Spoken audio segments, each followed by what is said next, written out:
수천 년의 역사, 그리고 66권이나 되는 복잡한 책들의 모음. 여러분, 보통 성경하면 어떤 이미지가 떠오르시나요? 그냥 오래된 이야기들의 묶음이라고 생각하기 쉽죠. 하지만 오늘 우리가 함께 살펴볼 이 해설 자료의 전제는 완전히 다릅니다. 이 방대한 텍스트가 사실은 기가 막히게 촘촘하게 짜인 그야말로 단일 서사 구조를 가지고 있다는 건데요. 이게 도대체 무슨 의미인지 지금부터 저와 함께 하나씩 파헤쳐 보겠습니다. 겉보기엔 정말 수많은 조각으로 나뉜 파편화된 책 같잖아요. 그런데 한 걸음 물러서서 객관적인 건축 구조를 들여다보면 아주 거대하고 논리적인 하나의 흐름이 관통하고 있습니다. 종교적인 교리 이런 걸 다 떠나서요. 이야기 자체에 도대체 어떤 근본적인 문제가 터졌고 그걸 해결하기 위해 어떤 해결책을 제시하고 있는지 그 기나긴 궤적을 한번 추적해보자는 거죠. 자, 오늘 우리가 짚어볼 로드맵은 이렇습니다. 하나의 거대한 이야기라는 큰 그림을 먼저 보고요. 그 다음 구약과 신약 이 두 반구로 줌인에 들어갈 겁니다.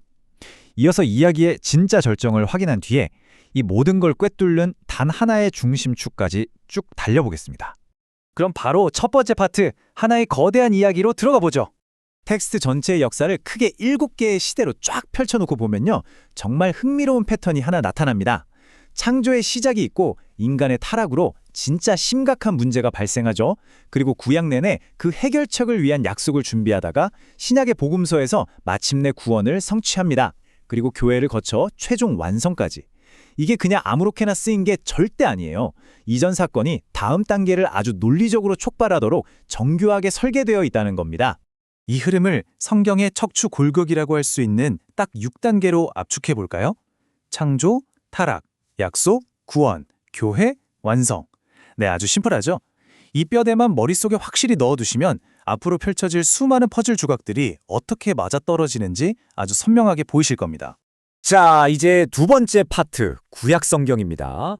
많은 분들이 구약을 그냥 고대 이스라엘 역사책 정도로만 생각하시는데 사실 이 자료는 구약을 구원자를 준비하는 아주 의도적인 과정으로 재정의 합니다.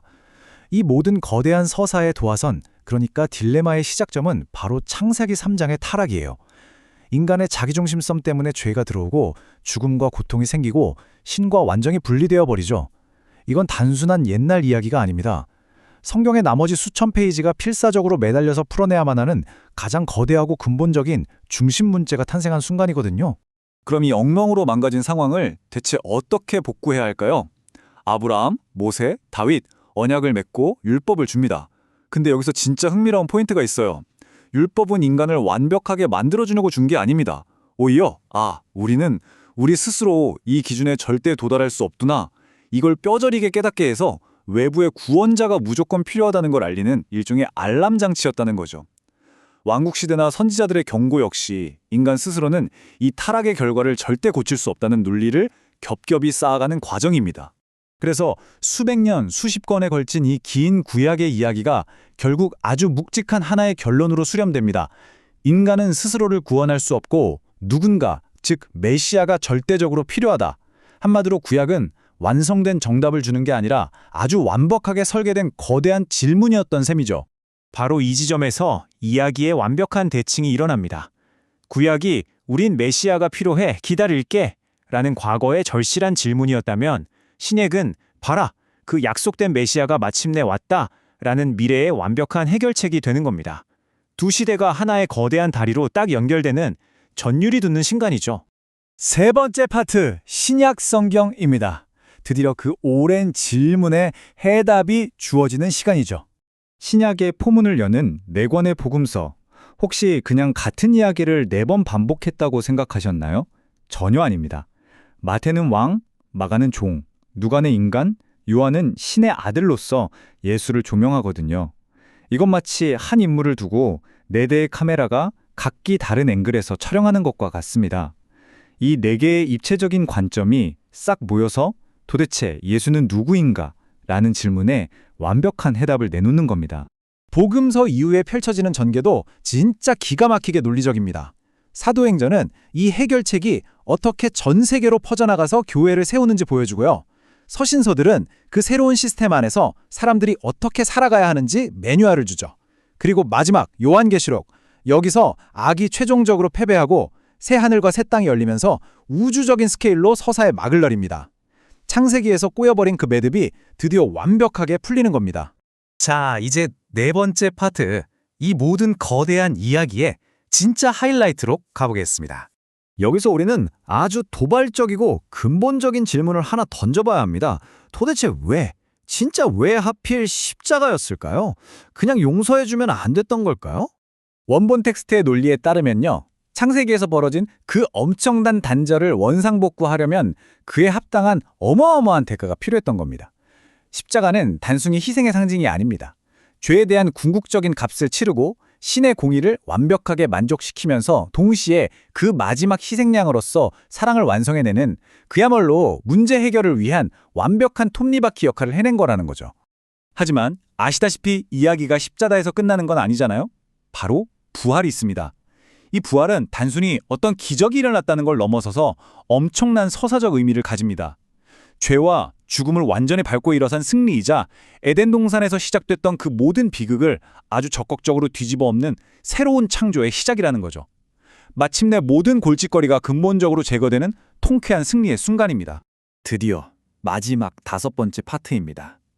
지금까지 우리가 줌인에서 자세히 들여다봤다면 이제 줌아웃해서 이 수많은 실타래들이 어떻게 단 하나의 초점으로 쫙 모이는지 볼 차례입니다. 성경 안을 들여다보면 정말 스펙트럼이 넓어요.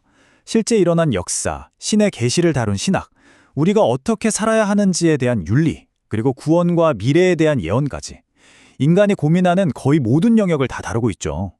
그런데 놀라운 건요, 이 방대한 이야기들이 중심축을 단 한 번도 잃어버리지 않는다는 사실입니다. 그리고 이 모든 복잡한 영역과 수천 년의 시대를 꽉 묶어주는 절대적인 중심, 단 하나의 핀이 있습니다. 바로 예수 그리스도죠. 구약의 그 수많은 율법, 선지자들의 절규, 시편의 노래들, 이 모든 게 결국 메시아 한 명을 향해 화살표를 쏘고 있었던 겁니다. 창조의 주인이자 율법을 완성하고 십자가에서 희생된 영원한 왕. 흥미롭게도 텍스트 안에서 예수 스스로도 이 모든 이야기가 다 나를 가리키고 있다고 직접 주장하고 있거든요. 자, 이제 지금까지 우리가 파헤친 이 엄청난 스케일의 이야기를 단 한 줄로 딱 요약해 볼까요? 하나님이 죄로 망가진 인간을 예수 그리스도를 통해 구원하시고 마침내 영원한 나라를 완성하시는 이야기. 에덴 동산에서 터져버린 문제가 새 하늘과 새 땅에 이르러서야 완벽하게 해결되는 진짜 압도적이고 장엄한 서사입니다. 오늘 해설을 마무리하면서 여러분께 이런 질문을 하나 던져보고 싶네요. 만약 수천 년에 걸쳐 수십 명의 사람들이 쓴 이 방대하고 오래된 텍스트가 진짜로 단 하나의 완벽한 해결책을 향해 처음부터 끝까지 치밀하게 설계된 단일서사라면 어떨까요? 이런 통합적인 관점을 가지고 다시 이 책을 바라본다면 오늘날 이 텍스트가 인류 역사와 문화에 미친 그 거대한 영향을 이해하는 방식도 완전히 달라지지 않을까요? 오늘 우리가 함께 살펴본 이 놀라운 구조적 탁월함이 여러분에게도 새롭고 흥미로운 통찰이 되었기를 바랍니다. 끝까지 함께 해주셔서 감사합니다.